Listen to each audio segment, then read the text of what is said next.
Enterprise. Attention. Ladies and gentlemen, please rise for the arrival of the official party.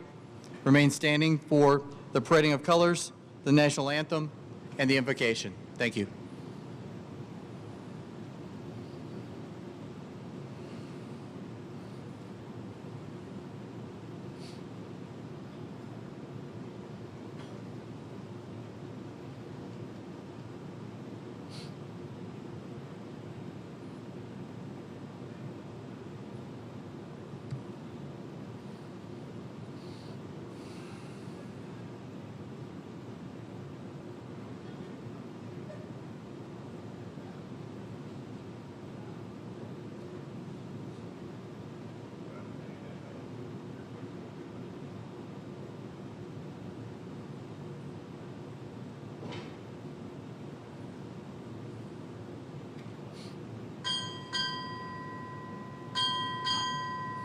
Enterprise, arriving.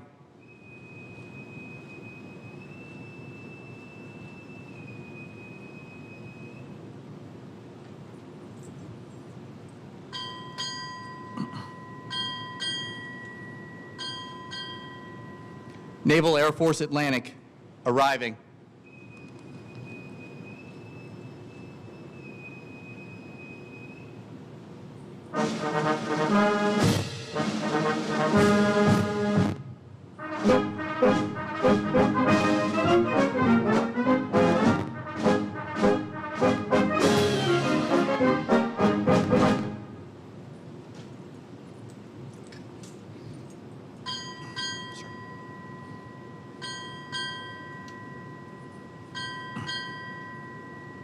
Program Executive Office, Aircraft Carriers, arriving.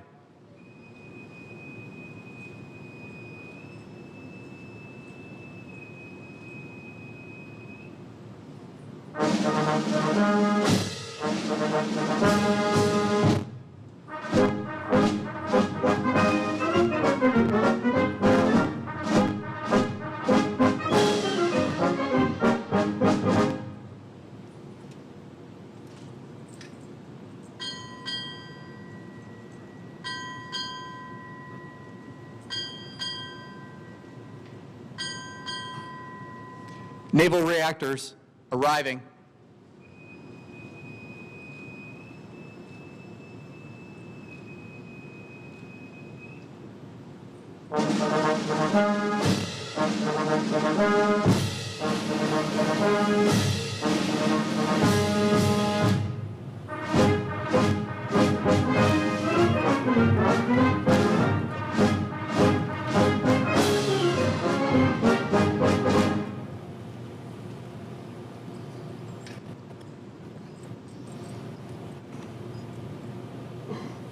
Parade the colors. Color guard, attention. Shoulder, arms. Carry, color.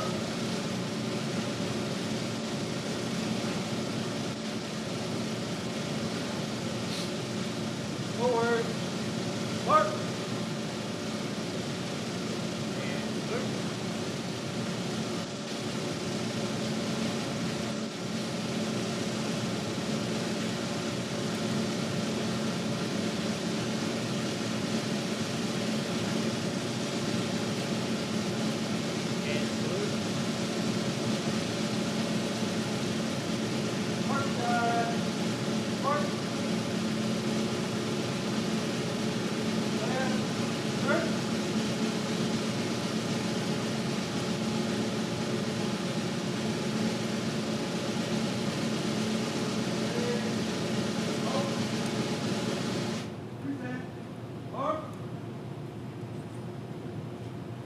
Ladies and gentlemen, our national anthem.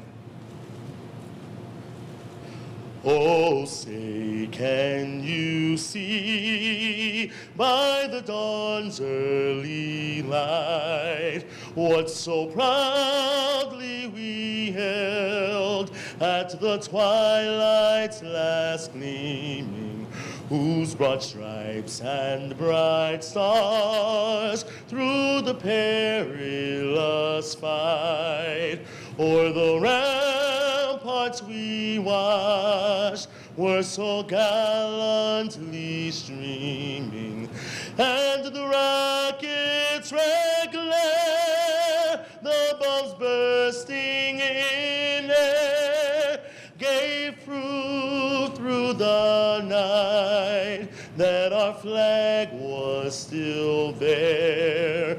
Oh, say does that star-spangled banner yet wave o'er the land of the free and the home of the brave.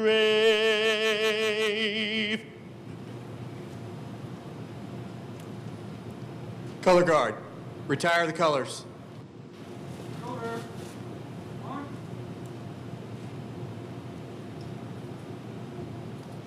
Left. Right. Forward. Up.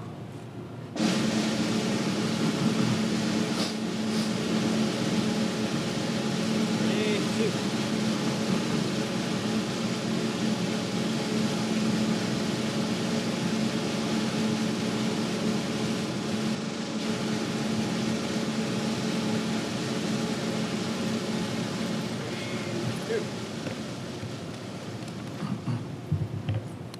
Lieutenant Commander Hatton, Chaplain, USS George Washington, CVN 73, and Enterprise's last chaplain, will now offer the invocation. Please join me in prayer. Almighty God, we ask your presence here as we pause to honor this brotherhood and sisterhood of the sea, one of your great creations. We are here to remember the service of one of the greatest carriers of the U.S. fleet. She was the first nuclear-powered carrier and the longest U.S. Navy warship ever built, living up to her name, the Big E. She has deployed in support of Iraq, Afghanistan, Vietnam, the Cuban Missile Crisis, and I'm sure countless others places we can't discuss, keeping our oceans and borders safe. We ask your presence here, honoring all who have served on this ship, especially those who have given the ultimate sacrifice. Help us to remember with pride our time aboard. We ask these things in your name. Amen. Amen. Ladies and gentlemen, you may be seated. Heads of department, report. Reactor, all present or accounted for. Very well. Operations, all present or accounted for. Very well. Medical, all present or accounted for. Very well. Command services, all present or accounted for. Very well. Enterprise, parade, rest. Side boys, post. Forward. Arm.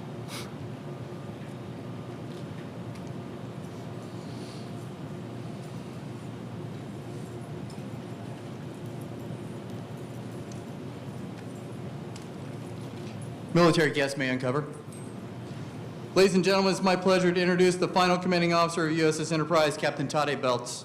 Captain Belts is a 1989 graduate of the Pennsylvania State University with a Bachelor of Science degree in Electrical Engineering. He served in several sea and shore commands, most notably as commanding officer in USS Elrod, FFG 55, and as the executive officer and now commanding officer of USS Enterprise. Ladies and gentlemen, Captain Todd A. Belts.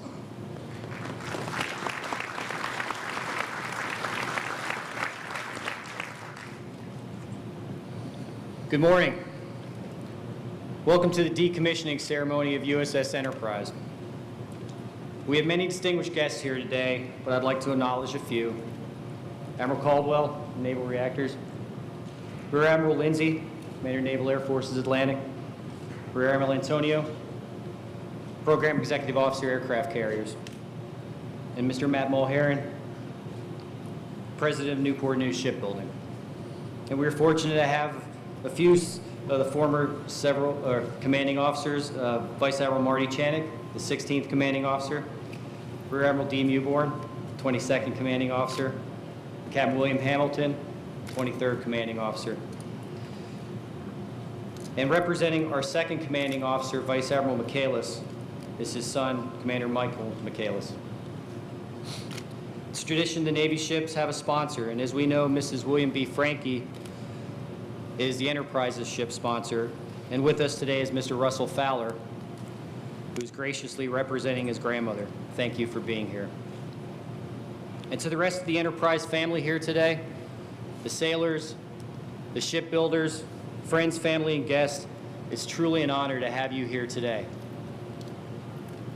As we decommission Enterprise, my first thought is that this small ceremony is for us, the family of Enterprise. And it's appropriate we are conducting this ceremony in this location, the dry dock where the ship was built. Tomorrow is the 59th anniversary of this ship's keel being laid in this very dry dock.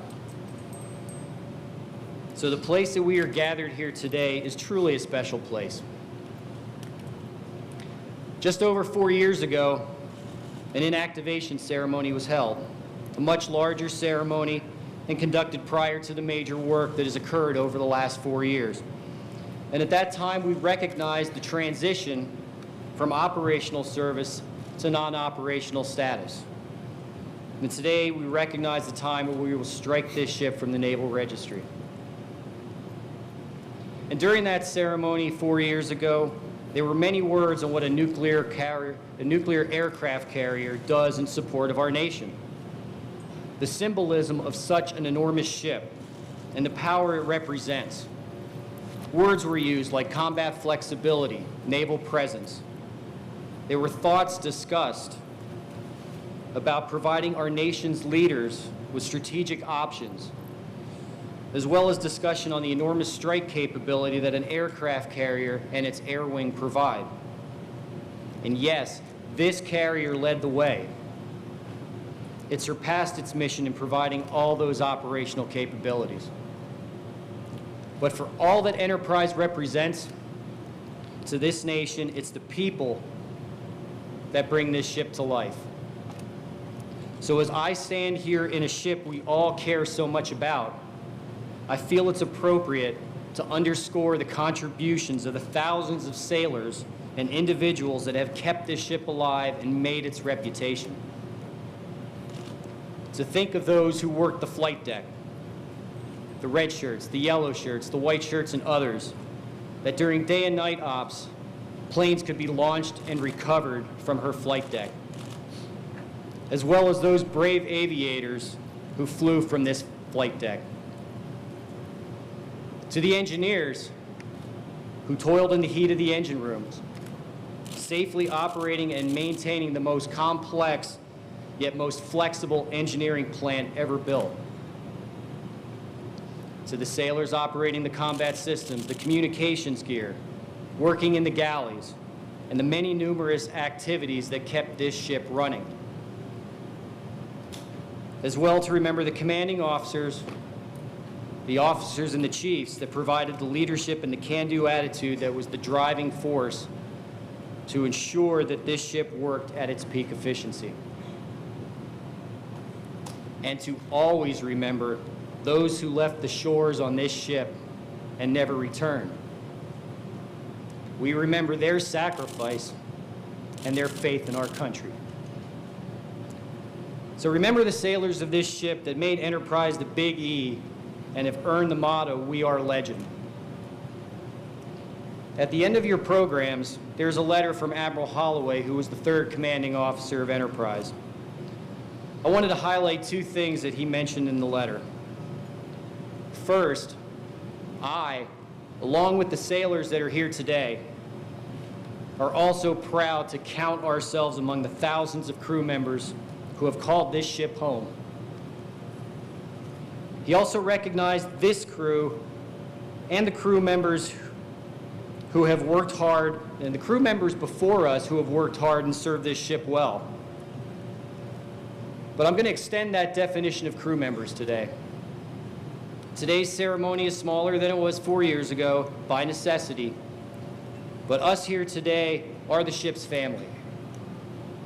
the sailors, the shipbuilders, the engineers of naval reactors, and as I acknowledge the sailors, I need to recognize the other members of our family. The long history of this ship was well supported by the shipbuilders. They built Enterprise well, and they helped the sailors maintain this ship for its life of over 50 years. And with the guidance of naval reactors that allowed this ship to demonstrate the safe operation of nuclear power in this magnificent ship. It was this entire family that helped bring this ship to life. And we here today are representing those thousands before us that have brought this ship to life. So for all of us here and for all of us who could not be here, Enterprise is the Big E. And we, all of us, have made her more than a ship. She is a part of us, and we are a part of her. The second part of Admiral Holloway's letter that I highlighted is his recognition of the time when CVN 80 will come into service, when she will become the 9th Enterprise. As this ship retires, we know the memories will live beyond her. And we, the sailors, the shipbuilders, the supporters of Enterprise, we are that link to the next Enterprise. And so I wish you all health and good fortune that we can be together when the next Enterprise is commissioned. And so for all of us who have served on her, supported her, and for the families that have supported all of us, I say, well done, Enterprise, well done. And now, ladies and gentlemen, it is my pleasure to welcome the President of Newport News Shipbuilding, Mr. Matt Mulherrin.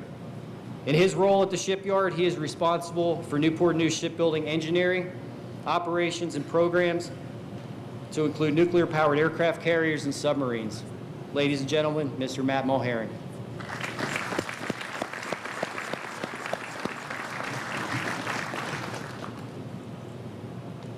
Well, thank you. Good morning, everyone. Distinguished platform guests, ladies and gentlemen, I am honored to share in this historic celebration on behalf of the women and men of Newport News Shipbuilding, both our current shipbuilders and retirees. We are so proud of all that USS Enterprise has accomplished during her long and distinguished service to our nation. And we are honored to be here today to pay tribute to this ship that not only revolutionized our Navy, but transformed Newport News Shipbuilding into the nuclear shipbuilder we are today. We know USS Enterprise technically belongs to the Navy, but we still like to think of her as our ship. She's a special ship, and she creates a lasting impression that stays with you for a lifetime. For example, whenever we post anything about Enterprise on social media, it gets record hits. We've had shipbuilders plan their retirements around this ship, and we've received calls from shipbuilders who had to be here today to pay their respect to our nation's first and still fastest nuclear-powered aircraft carrier. As I look into the audience, I see so many faces that have been associated with this great ship. And I know you feel it too, the undeniable magic of Enterprise. If you're like me, today is bittersweet. It's the end of an era. However, there's a quote. Actually, it's from a fairy tale that we should all remember. The good and the beautiful is not forgotten. It lives in legend and in song. Now, I'm not going to sing, so you're okay. But I think quoting a fairy tale is quite appropriate since they are magical, idealized, and grand, just like this ship has been throughout her half-century of service. Indeed, the USS Enterprise will always live in legend. But I'm very proud to share that part of her will continue to serve our nation for the next century. You see, we've taken some of her steel and we will use it in the keel of our nation's newest Enterprise, CVN 80. Just like this ship, CVN 80 will hold a special place in the hearts of her shipbuilders. She will also be a first for us. She will be our first aircraft carrier built with digital work packages rather than traditional paper drawings. She will revolutionize carrier construction for us, just like CVN 65 did. And like CVN 65, our shipbuilders will pour their hearts and souls into every stage of her construction. With each piece of steel, with every pipe, with every weld, and with every cable. Because we know we aren't just building a ship, we are continuing the magic, the majesty, and the legend that is and always will be Enterprise. Thank you.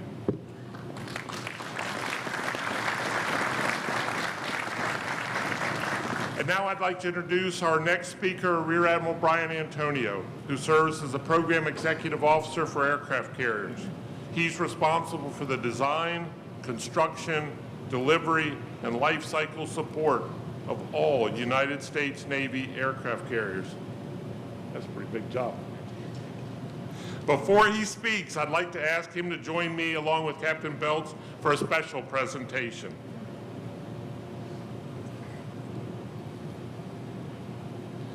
Admiral, we have a special plaque for you to keep safe until it can be displayed on CVN 80.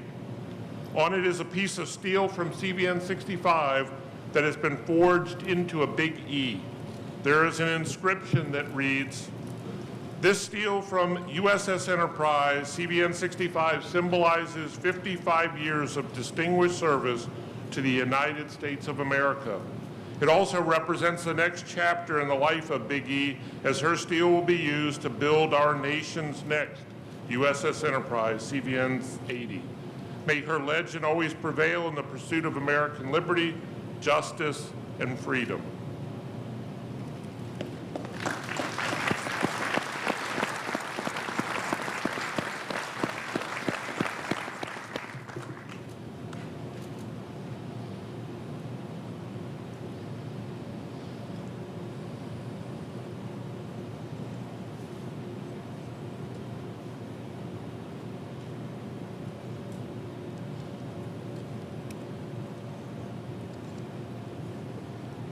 Thank you, Mr. Mulhern.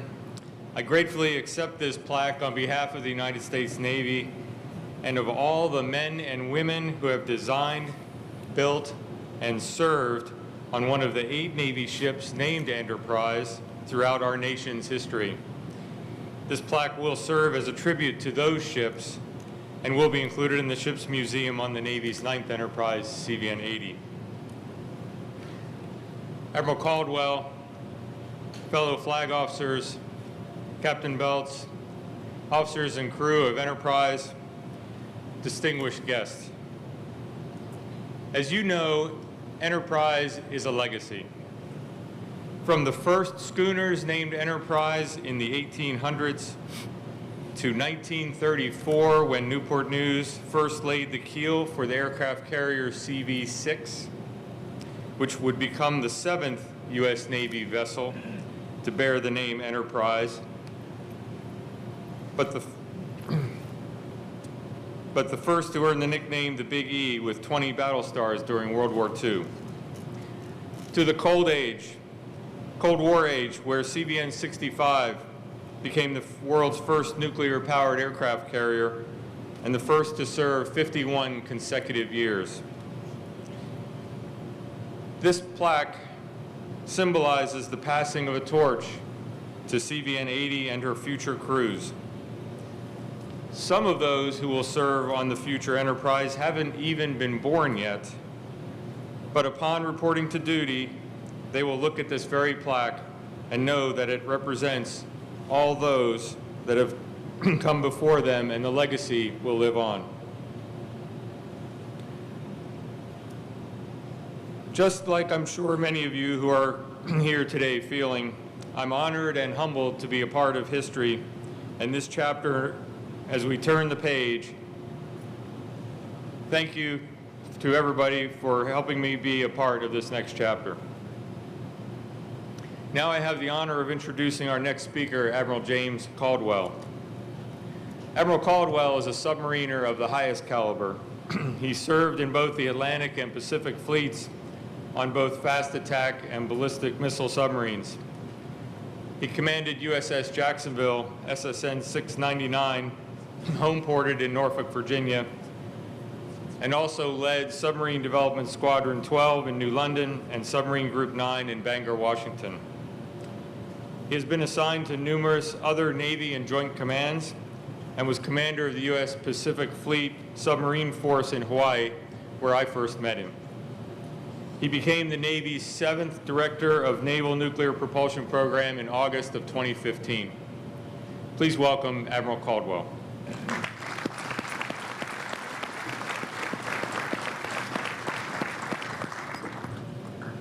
Good morning, everybody.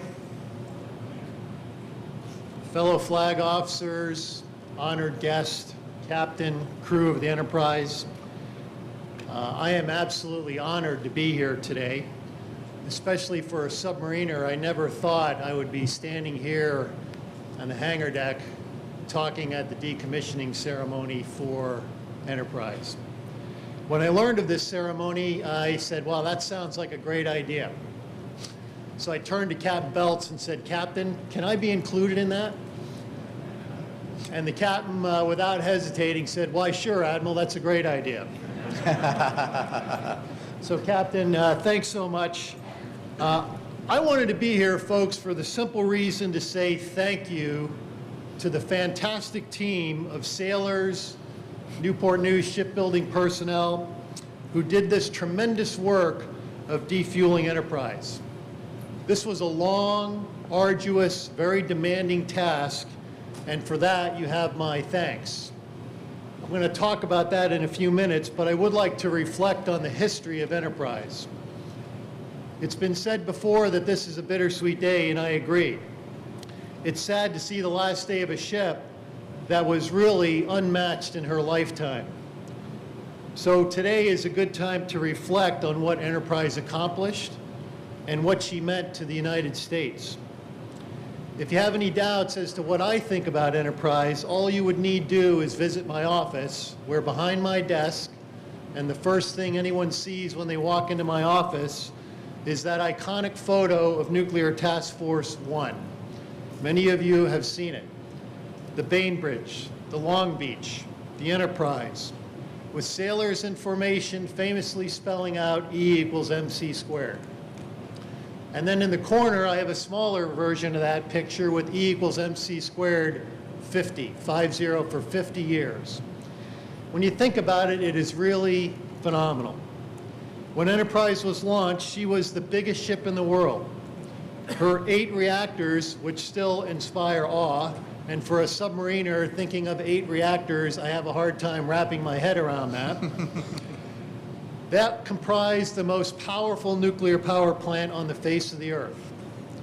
On initial sea trials, her escort, USS Laffey, DD 724, tried to keep up, but it was to no avail. After a full-speed run, Laffey messaged the Enterprise and said, you win the race, fuel gone, topside salted, crew wet, and engines tired. Enterprise pulled back into port here in Newport News with flying a broom from her island to signify a clean sweep on her sea trials. That was the first of many times that Enterprise proved her worth. During the Cuban Missile Crisis, she operated with USS Independence, another carrier. During the 40 days of operations, I'm told that Independence burned 5.5 million gallons of oil. Enterprise had gone further, faster, and burned none. Because Enterprise didn't need to refuel, she could carry 2 times more aviation fuel and ordnance than any other carrier. The lack of corrosive exhaust gases associated with a conventional plant simplified the maintenance and the aircraft operations on this ship. Her power plant allowed for increased shipboard electrical power, and over the life of the ship allowed us to install and modernize new radars, sonars, and missile systems. In short, nuclear power was a game changer. It allowed virtually unlimited endurance at high sustained speed and with that tactical flexibility and freedom of action that the Navy demanded. And our nation certainly put Enterprise to use. These capabilities were put to use in the Cuban Missile Crisis, in Vietnam, and in Afghanistan.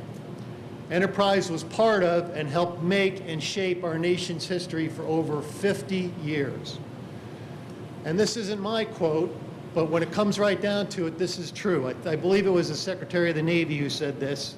Enterprise was as relevant on her last deployment at 51 years old as she was on her first. And that, my friends, is very impressive.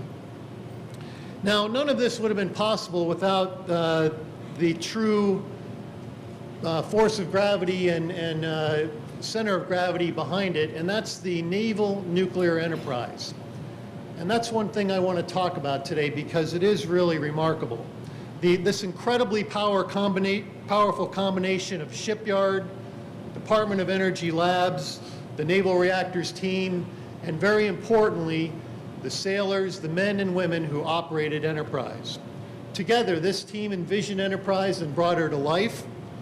The design work at the Bettis Lab and Naval Reactors started many years before the ship was built. And then the shipyard built and delivered her to tough standards, ahead of schedule. This team that I talked about kept Enterprise running as a central piece of our nation's Navy for 50 years. While the ship itself was the envy of the world and the hardware was the envy of other navies around the planet, the actual power behind it, the competitive advantage that consistently outpaces our competitors, was and is this core of engineers, builders, maintainers, designers, skilled laborers, and sailors that took Enterprise to every imaginable place around the world, that refueled her and maintained her and eventually defueled her. This team is what makes America's nuclear navy unmatched in the world.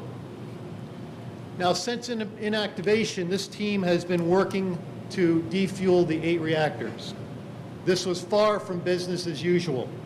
We took the most complicated reactors in the fleet.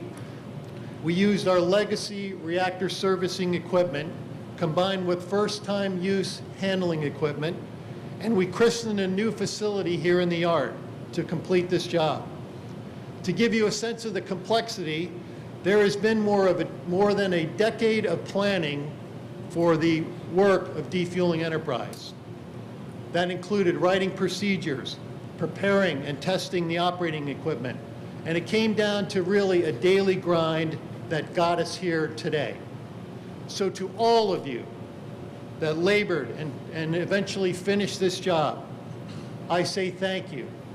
You have my deep personal admiration and thanks for doing the job professionally, safely, and to the exacting standards that the Naval Nuclear Propulsion Program demands and that our nation demands.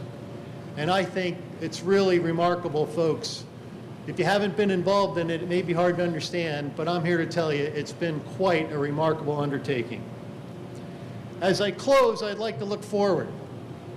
Admiral Anderson, who was the CNO during the Cuban Missile Crisis, famously said that the Navy has both a tradition and a future, and we look to both with pride and confidence in both directions. The same is true of Enterprise. We look back with pride, but we don't have to look very far to be confident in the future. The legacy of Big E will live on as we bring CVN-80 to life in this very yard. Compared to the Nimitz class, the new Enterprise will have 25% more reactor energy, nearly 3 times the electrical generation capacity, and the reactor department will be 50% of the size of the current Enterprise. And following CVN-65's example, the new Enterprise will run for 50 years. As with any other warship, no matter how great the design, no matter how revolutionary the concept, or how good the hardware, what will make Enterprise a great warship are the thousands who will sail in her and the team that will maintain her for sea. These are the people that are standing to my right and the people that are standing in the back. And for that, folks, I think they deserve a great round of applause.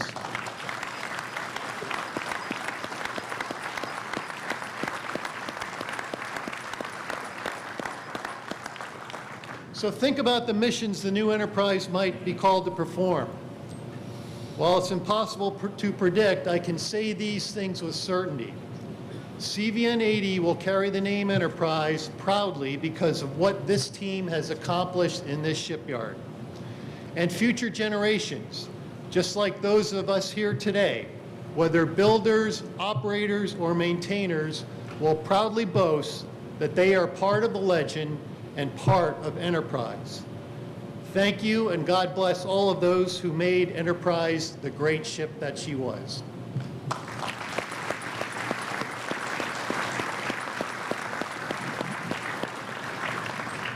Thank you, Admiral Caldwell, for those remarks. Ladies and gentlemen, it's now my pleasure to introduce our presiding officer, Commander Naval Air Force Atlantic, Rear Admiral Bruce Lindsay. Admiral Bruce Lindsay is a 1982 graduate of the Naval Academy and was designated a Naval Flight Officer in 1983. At sea and shore, Admiral Lindsay served at several commands, most notably as commanding officer of VS-29 embarked aboard USS Carl Vinson, CVN-70, USS Dubuque, LPD-8, and USS Carl Vinson, CVN-70. He served as Commander Carrier Strike Group 10 and most recently as Commander Carrier Strike Group 4. Admiral Lindsay assumed command of Naval Air Force Atlantic in July 2016. Ladies and gentlemen, Rear Admiral Bruce Lindsay.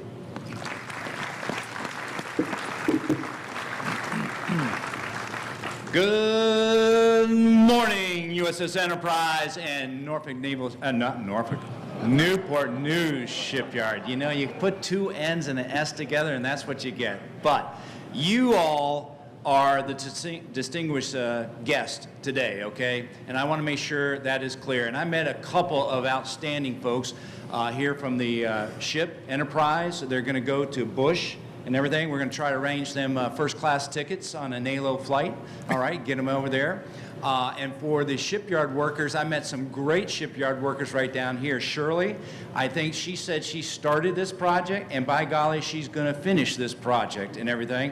She's flanked with some other shipyard workers who have worked for over 60 years, and then we have a nuclear machinist mate from the original time of Enterprise. You all are the distinguished guest here today, and it is an honor to be here. So forget all those admirals up there.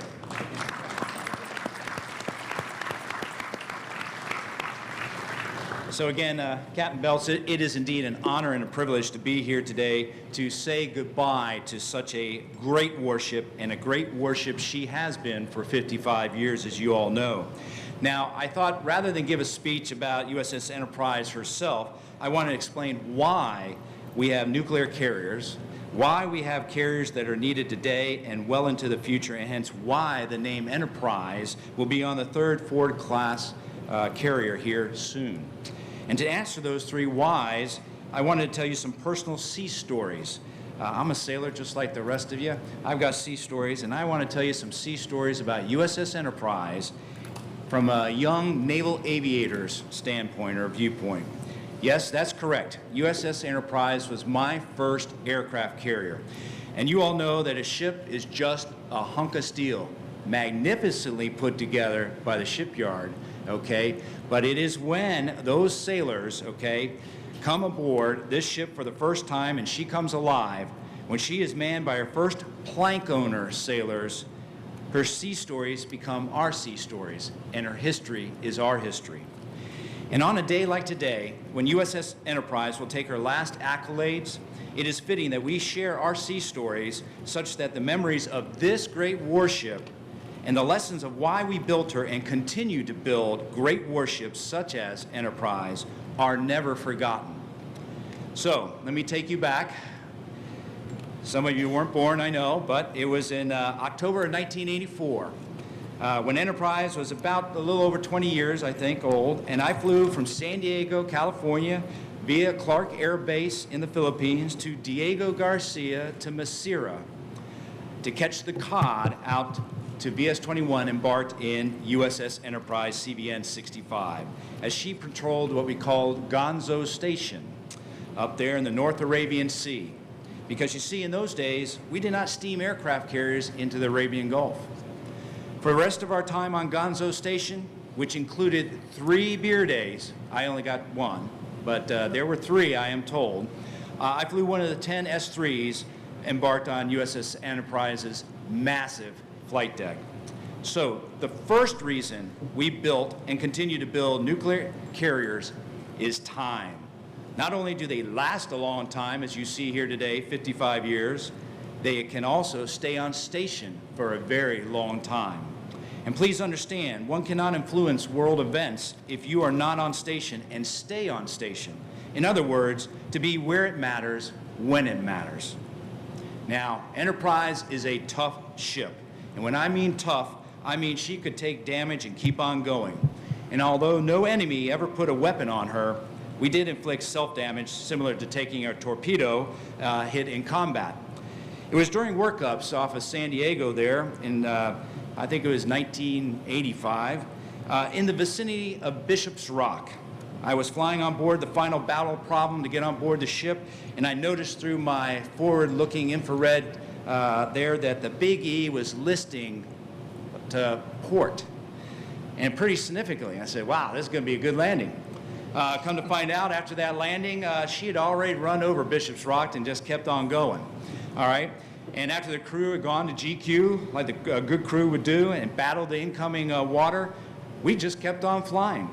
I am told that the engineering solution was a concrete blister, sort of like throwing sackcrete down there, and it just filled up, and then you kept on going.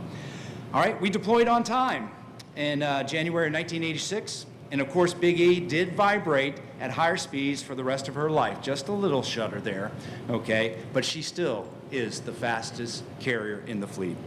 She could take a hit and stay in the fight.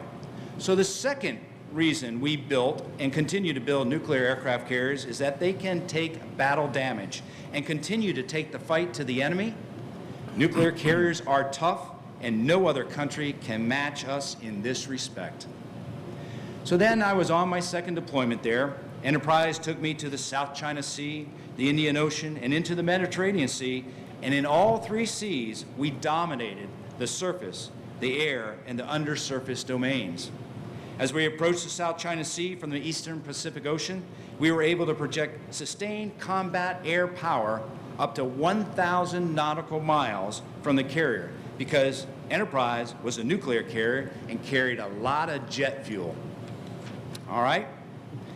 Roll with me, people. This is supposed to be a happy day here, okay? You don't have to laugh at me, but, you know, come on, this is going to be good. I'm telling you sea stories. All right. Okay, so when we entered the Indian Ocean there, the 10 S-3 aircraft hammered a Soviet Union submarine. I can't tell you which one, okay? But we hammered that Soviet submarine with active sonar buoys so much, I am sure that those Soviet sailors have a loss of hearing to this day. We also ensured that Iranian ships, interesting, Iranian ships did not menace local shipping between Pakistan in the east and Oman in the west of the North Arabian Sea. All right, so then Muammar Gaddafi, if you remember him, he had some threats, and so we were ordered to enter the Mediterranean Sea via the Suez Canal. And there we debunked his line of death rhetoric by tracking his Foxtrot submarines and forcing them back into port and conducting mirror image strikes in the ocean to demonstrate our capability to render Libya's airfields inoperative. So the third reason that we built and we continue to build nuclear carriers is that they can carry lots of airplanes, lots of bombs, and because I like hunting submarines, lots of sonobuoys. All right, so that we can dominate the air, the surface, and the subsurface domains out to 1,000 nautical miles. Nuclear carriers bring capacity and capability. So after being so successful there with Muammar and Libya, we anchored in Toulon, France, and the French hospitality was great. The sailors were awesome, and it was the French Open. So what more could you wish for? It was awesome. But then somebody higher up decided that it's time to set sail, and not going through the Suez to go home, they sent us to the Straits of Gibraltar. And that's where I learned that Africa is a very, very big continent. So we went through the Straits of Gibraltar. It was Enterprise, Truxtun, and Arkansas, all nuclear capable. All 3 nuclear ships sped at high speed around Africa without any resupply ship for food or fuel until we passed Diego Garcia, and then we headed to Perth, Australia, and anchored there. So the 4th reason we built and continue to build nuclear aircraft carriers is that they have sustained speed and maneuverability that no other ship in the Navy or in the world has today. And as Maverick said in the movie Top Gun, which was playing in Perth that year, had just come out, I feel the need for speed, and you can only get that in a nuclear aircraft carrier. Well, after 8.5 months on deployment, we returned to Alameda to our families, and that highlights the 5th and final reason we built and continue to build nuclear aircraft carriers. It is that they are big, and they strike fear in our enemies. But at the same time, they reassure our allies, our friends, and most of all, our families. So as I close today, I have been thinking about what I should say on such a momentous occasion. It hit me that I do not know what to collectively call the 346 sailors of USS Enterprise today, the crew of a warship on its last day in commission. We've all heard about the Navy term plank owner, and we have a plank owner over here with a hat that says so, okay? And an individual who was a member of the crew when that crew was first commissioned, placed in commission. But we've never had a Navy term that I'm aware of that talks about the crew when the ship is placed out of commission. So you all should take great pride today in knowing that you are the last plank owners of USS Enterprise CVN 65. Now, first plank owners usually get a certificate, right? You got that nice certificate, procured, issued to the crew members by the ship being commissioned. And they are not official Navy documents, but they're very colorful, very nice. Some ships' crews go ahead and make their own, and others purchase them from a commercial source. All good, but what do we give the last plank owners of USS Enterprise CVN 65? Well, thankfully, Captain Belts solved that dilemma and that problem. He has given his crew, the last plank owners of USS Enterprise CVN 65, a piece of the ship. And I think that is fitting and right. And I am humbled that Captain Belts honored me and gave me a piece of the ship today. This is what I think all the crew members are getting. And I am very honored to be an honorary last plank owner of USS Enterprise CVN 65. So, as an honorary plank owner of USS Enterprise CVN 65, I charge you all with a solemn duty to never forget. Never forget this great warship, her great history, and the great Americans who sailed in her and built her and maintained her. And please, retell her sea stories in such a way that the new plank owners in CVN 80 will carry on the proud legacy and the warfighting spirit forged by all the previous warships and sailors who sailed in Enterprise. God bless you. God bless all that have sailed in USS Enterprise, maintained her, and built her. And God bless this great nation of ours. Thank you very much.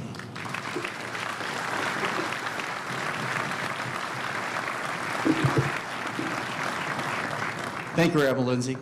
Admiral Lindsay, Captain Belts, would you please join the Admiral at the podium for your award, please, sir? Enterprise. Attention. Military personnel, attention to award.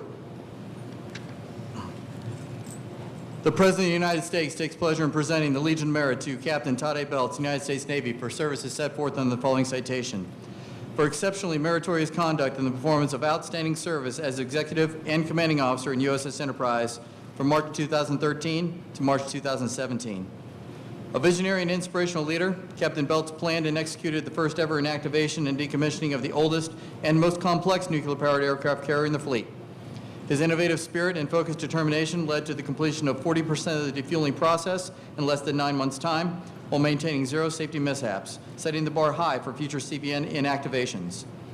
During the ship inactivation process, he was intrinsically involved in the consolidation of 18 departments into 4 flexible departments with no loss in capabilities, which maintained medical readiness above the fleet standard at 96%, reduce manning from 2,500 to 500 personnel, and maintain advancement rates at or above Navy's average.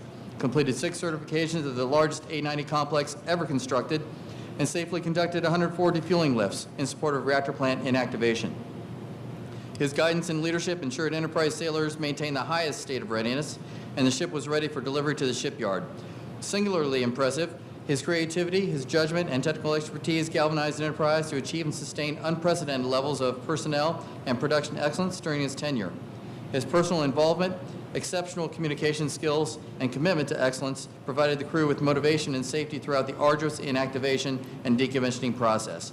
By his dynamic direction, keen judgment, and loyal devotion to duty, Captain Belts reflected great credit upon himself and were in keeping with the highest traditions of United States service. Signed for the President, Bruce Lindsay, Rear Admiral, United States Navy, Commander, Naval Air Force, Atlantic.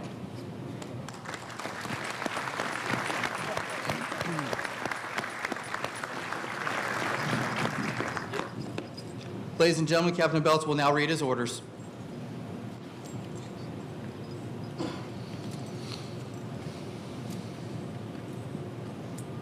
From Commander, Naval Personnel Command. Subject, official change of duty orders for Captain Todd A. Belts, United States Navy. From Bureau of Naval Personnel, order number 3506. When directed by reporting senior, detached from duty as commanding officer, USS Enterprise, CVN 65, and report to Naval Leadership and Ethics Center for duty as assigned. Military personnel, please be seated. Enterprise, parade, rest. Commanding officer, request permission to haul down the colors and secure the watch.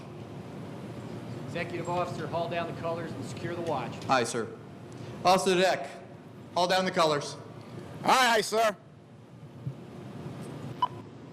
All down the colors.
Executive officer, colors have been hauled down. Very well. Commanding officer, colors have been hauled down. Very well.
Enterprise, attention. Officer deck, secure the watch. Aye, sir. Secure the watch.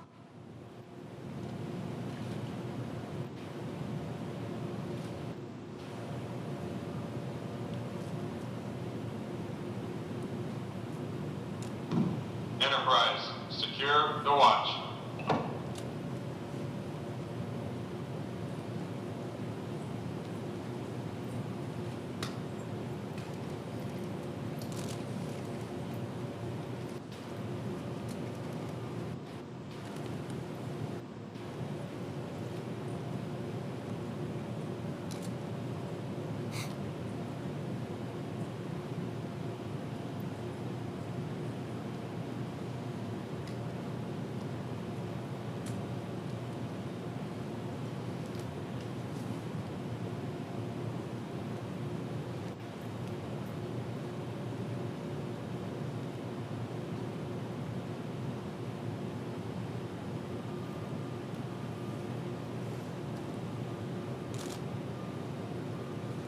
Executive officer, the watch has been secured. Very well. Final watch team. Attention! One time, mark. Left, left, left, right, left, left, left. Forward, mark. This is the final watch, stood proudly and continuously with honor, courage, and commitment for 55 years on board this great warship, USS Enterprise, CVN 65. We are legend.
Final watch team.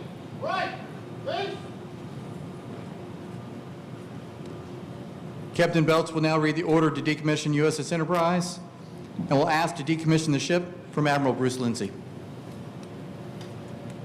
To Commander Naval Air Force Atlantic, from Chief of Naval Operations, Washington, D.C. Message Daytime Group 211636 Zulu, September 16. Decommission USS Enterprise CVN 65 due to end of service life, effective 3 February 2017. Custody is hereby transferred to Supervisor of Shipbuilding, Newport News, Virginia.